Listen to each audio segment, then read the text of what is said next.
All right, what's up, YouTube fans? Gonna be guys today with a brand new video. And in today's video, I'm gonna be giving you guys my honest take, reaction, and review of the very first episode of the HBO Max Last of Us series. First and foremost, I want to get this out of the way. I do not believe that it deserves its perfect 96 score of being the highest rated TV show of all time. This is coming from a Naughty Dog super fan, so just to show you guys how unbiased I am, I literally love Naughty Dog so much that once my son is born, I'm literally going to name him Nathan Drake. So me saying that it is not the greatest TV show of all time should give you a perfect representation of that I am not a biased critic. I will not blindly say that I love something just because I love the people that make it. So further going on into this, let me further elaborate on that. No, I don't think it's better than Breaking Bad. Dare I say, I don't even think that it's better than Rick and Morty. You can literally look at that list. I believe it's like Breaking Bad and a couple other shows, Sopranos and all of that are right under it.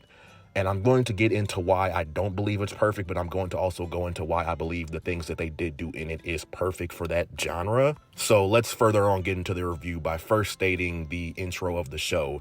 This is where the very first spoiler is going to happen. So right here, skip about 20-30 seconds if you don't want to hear this. But beginning in the show, they start off on a talk show, kind of like a daily, let's say, Oprah or Ellen TV show, where there are two scientists going on revealing that they're talking about the quadriceps virus. If you guys don't know what the quadriceps virus is, it's obviously kind of like Last of Us universe's own Naughty Dog ripoff version of Resident Evil and how their universe turns into zombies.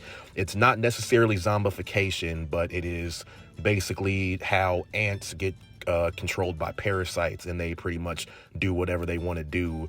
And basically the scientists are explaining, the virus does not exist yet, but the scientists are explaining that, oh, if this ever were to happen, it's impossible to happen now, but if this ever were to happen, and let's say that the environment completely shifted just a little bit to where this virus would adapt, then humanity would quite literally be screwed because we just biologically cannot combat such an amazing thing that just naturally happens in the world.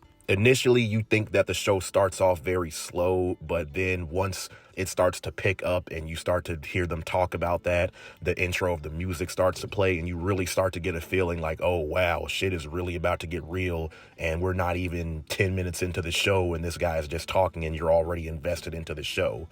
After that, we get a close-up of Sarah and Joel, and we pretty much get to see them exactly how they were in the original game.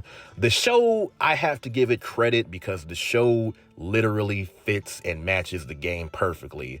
Sarah, even though they completely race swapped her, is just like the Sarah from the video game. Joel, he is just like the Joel. He's literally the you could not have cast Joel in a more perfect light than we saw on the TV show versus the video game. It's literally the same exact person. Tommy, he sounds exactly just like Tommy, but I feel like they could have maybe cast a guy that looks a little bit more like Tommy, or maybe they could have made the actor that plays Tommy be a little bit more bulky. But the point is, originally, the casting is pretty much as perfect as you can get. And you really get the feel that, oh, Joel and Tommy, they're these two southern country boys. One is a construction guy that does odd jobs to take care of his daughter, and his daughter is really much of a do-it-yourselfer because we all know that the mom died in the original show or the original video game, and that's how their relationship goes. Another thing that I really like to point out that I really love is that Neil Druckmann got in touch with the director of the TV show, and he really did help them show the scenes that we wish we could have seen in the original video game. Saying another spoiler alert right here, we get to see exactly how Sarah got Joel's watch fixed and exactly what happens with that. So that is just a little bit tidbit that we didn't get to see in the original game. The original game played it perfect to where we see, oh, this is a daughter trying to do something nice for her dad and get this watch fixed and all of that. But in the show, just to be able to see that extra little tidbit, it adds to the world and everything, the story building that they're trying to make to show that, oh, in this short amount of time that we have to show this character, we're going to really show that their character development is great. And she's a super duper awesome daughter and she's trying to do something for her dad. Going a little bit further, we eventually get to see that they have next door neighbors. Now, if you guys don't remember, in the video game from 10 years ago, They did reference that they had next door neighbors, because I believe that was one of the very first zombies that tried to run up and attack Sarah in the game. And then that's where the part where he shoots the neighbor in the video game I'm speaking of right now. And then that's where Sarah's like, oh my God, you shot him. But in the show, we get to actually see and talk to and speak to these neighbors for a little bit, and actually get a little bit of touch of how they have their relationship into the daughter and into who the people are. So in the video game, we didn't really get to see them. We just figured, oh, they're neighbors, they must be close, and oh my God, you just shot your neighbor, and that's why she's shaken up. But in the show, we see that no, they've actually had a very long relationship for a very long time, and they're almost as if they're kind of like grandparents to Sarah, and that's why when Joel eventually shoots one of them, that's where she's completely devastated and broken up, because wow, you pretty much just shot Grandma, Joel. Another thing I'd like to add on is that the set pieces, the immersion into the show, the soundtrack, all of that is literally 10 out of 10. When we eventually get to see Tess, that's a 10 out of 10. Every single aspect of the show, and what I really love the most about the show, and where I feel that it does deserve that 96%, is that this is literally the peak perfection point of how to make a spin-off of a video game. So many genres have failed. The only other thing I can think of recently that actually did do a video game spin-off successfully was the Sonic the Hedgehog movies, and everybody else pretty much agrees with me. But this is literally how you make a TV show based off of a video game. You can tell that there were parts in the game or in the show where they were clearly showing that this was in a video game. Like, spoiler alert again, but it's pretty much not a spoiler alert because the thing happened in the video game 10 years ago. Robert, the battery smuggler that was in the original game that pretty much scammed Tess, he also makes his appearance in this. It's really not spoiler alert, guys, because the game is 10 years old, and the first episode literally matched the game almost for every single set point. So you know these things. You don't see them, but you pretty much know these things before I'm about to say them. The battery smuggler, Robert, that was doing business with Tess that ripped her off in the original game, and that's the very first mission where you have to go hunt him down, or one of his associates down. They copy and paste that into the TV show, and you can tell that they did it in a way where they tried to rush to do it, because you can tell that in the video game it was a mission, and you can't do a mission in a TV show because there's no immersion that way.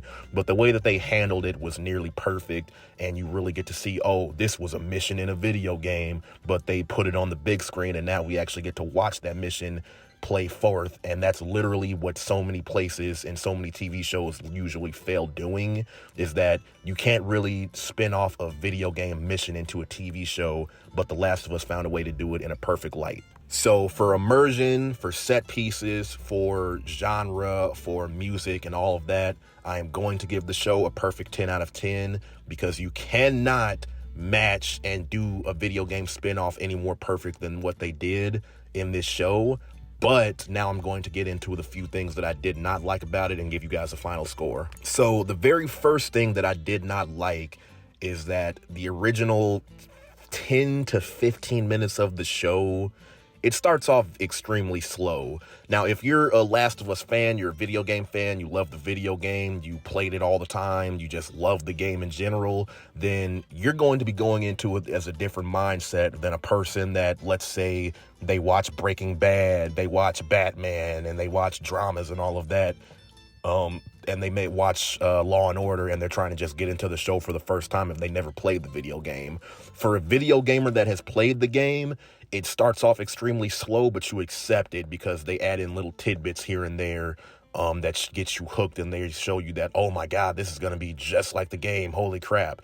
But for an average viewer to watch this and just watch it just like any other regular TV show that they want to get into, it starts extremely slow, and you start to slowly get disinterested around the 15-minute mark, because literally for the first 10 minutes of the show, like I said, it's that talk show host talking to two scientists, and they're explaining.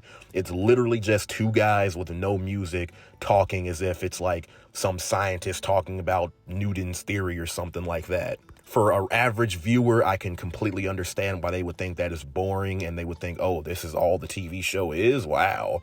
It does not immediately start with action, but whoever played the video game knows for a fact that it didn't start like that, because that's literally how the show plays out, is that it's supposed to be a heavy narrative cinematic show versus a action-packed something out of a Michael Bay film show. Another thing that I didn't really like about the show is because one of the things that they've retconned was that in the original video game, Marlene was hiring Tess, and she literally hired Tess after they found Robert and got the battery to smuggle Ellie out of the city and pretty much get her out to where she needed to go in the video game. In the show, this happens, but it happens way more controversially, I guess I should say, in the fact that after they hunt down Robert, they just so happen to come upon Marlene, who was also trying to do a transaction with Robert, and she pretty much got scammed just like they did, and it led to, oh, well, do this for me and I can get you whatever you need, as opposed to in the video game, Tess literally just got the job from her and there was no controversy. It may not be an issue now, but them changing that little bitty tidbit is going to come back to bite them later on, because they started off controversially versus in the game there was no controversy and they were just doing this. And the only controversy in the video game was him saying, I don't smuggle kids, so what the heck am I going to be doing with this little girl? But in the show, since it started off in a fight controversially, and then it also led to that I don't smuggle people, now later on, when we all know what's going to happen later on between Marlene and Joel, it's going to be even more of a lack of trust, even more of a bigger fight, because he already off the get-go did not trust her. Also, how they revealed how Ellie obviously is infected with the virus, they pretty much just completely bombed on that as well. It was pretty much a rush job, and you can tell that they were low on time because they didn't want to reveal too much in the very first episode. So I will give them that. The show definitely did send off and get you waiting and happy to be waiting on the very next episode.